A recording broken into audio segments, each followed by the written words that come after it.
भाई डिस्कशन भी तो आजकल चालू हो गए हैं, मतलब ऐसा नहीं है कि मैं किसी रिलेशन में कोई पर्टिकुलर बंदा है वो आपस में डिस्कस कर रहा है, पर और अपने सर्कल में डिस्कस कर अपनी सेक्सुअल लाइफ या पार्टनर कैसा है बेड पे। तो ये भी तो एक तरीके से गलत चीज़ है ना कि आप आपस में डिस्कस नहीं कर रहे हो, आप अपने सर्कल में कर रहे हो। जैसे लड़कियां आजकल कर रही हैं, सुनने में आता है, लड़के इतनी नहीं करते। तो आपको क्या सुनाई देता है इन चीज़ों में कि क्या हो रहा है? सिर्फ बीइंग अ कोच, मेरे पास तो लोग आते हैं और बहुत खुलकर बात करते हैं। उनकी ज़िंदगी में कितनी भी अच्छी चीज़ें चल रही है, कितनी बुरी चीज़ें चल रही है। ये मामले थोड़े स्टिग्मा से जुड़े हुए हैं कि इंसान अपनी सेक्सुअल हेल्थ को अपनी मैस्कुलिनिटी से जोड़ लेता है सीधा। अगर उसको इरेक्टाइल डिसफंक्शन है या फिर वो उतना सेक्सुअली नहीं परफॉर्म कर पा रहा है या नहीं उतना एक्टिव फील कर रहा है, तो उसको ऐसा लगता है कि ये मेरे मैस्कुलिनिटी पे क्वेश्चन मार्क लगा देगा और ये उसके मेल ईगो के लिए बड़ा ख़तरनाक है। तो वो जाकर इस बारे में नहीं खुलकर बोलना चाहता, किसी को नहीं बताना चाहता।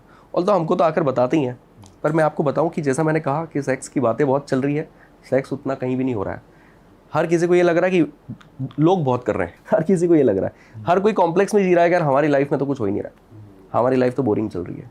यार सबकी लाइफ वैसे ही चल रही है, सबका वैसे ही है, ठीक है। उसको बहुत ज़्यादा बस वैसा दिखाया जा रहा है, उसकी बातें बहुत हो रही है बट उतना ज़्यादा है नहीं। तो उसको एक स्टिग्मा की वजह से लोग खुलकर उसके बारे में बात नहीं करते। बट इट्स गुड कि अभी इस पर एजुकेशन आ रही है, लोग खुलकर बात कर रहे हैं, पॉडकास्ट वगैरह के थ्रू डॉक्टर्स भी आते हैं, साइकोलॉजिस्ट भी आते हैं, हम जैसे लोग भी आते हैं, तो इन चीज़ों के बारे में थोड़ा बताते हैं, तो कम से कम लोगों के वो जाले साफ़ हो जाएँ। ये ज़रूरी है भाई, ये करना भी, वरना तो फिर बढ़ती रहेंगी समस्या। ये चीज़ व्यक्ति के सेल्फ इस्टीम को ख़त्म कर देती है। एक व्यक्ति जब ये फील कर लेता है कि मैं अपने वाइफ को नहीं सेटिस्फाई कर पाता या मैं सेक्सुअली बहुत एक्टिव नहीं हूँ, तो ये उसकी प्रोफेशनल लाइफ के लिए, उसकी सोशल लाइफ के लिए, सब दूर के लिए खतरा है, क्योंकि उसकी सेल्फ इस्टीम के लिए ये बहुत बड़ा चैलेंजिंग चीज़ है। तो इस चीज़ पर उसको किसी एक्सपर्ट से जाके हेल्प लेना, किसी से जाके बात करना कि ये कितना नॉर्मल है, कितना एबनॉर्मल है, या इसके क्या पोटेंशियल सॉल्यूशंस हैं, अगर वो नहीं करेगा तो वो ऐसे कॉन्ट्रैक्टेड जीता रहेगा, कुंठित होता रहेगा, परेशान होता रहेगा। तो भाई एक बात बताओ कि ये ठीक है अगर पार्टनर्स आपस में डिस्कस कर रहे हैं कि भाई हम अपनी सेक्सुअल लाइफ या फिजिकल चीज़ें कैसे ठीक कर सकते हैं? हाँ, बहुत खुल के बात होनी चाहिए।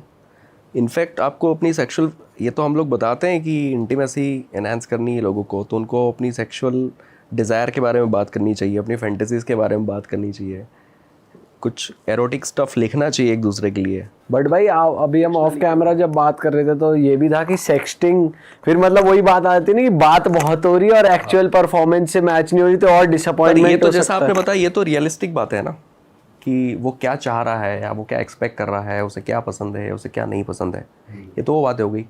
सेक्सटिंग में तो अनरियलिस्टिक बातें होती हैं, वहाँ पर तो मतलब आप देखिए कि इंसान अपने दिमाग में जितना सेक्स कर रहा है कि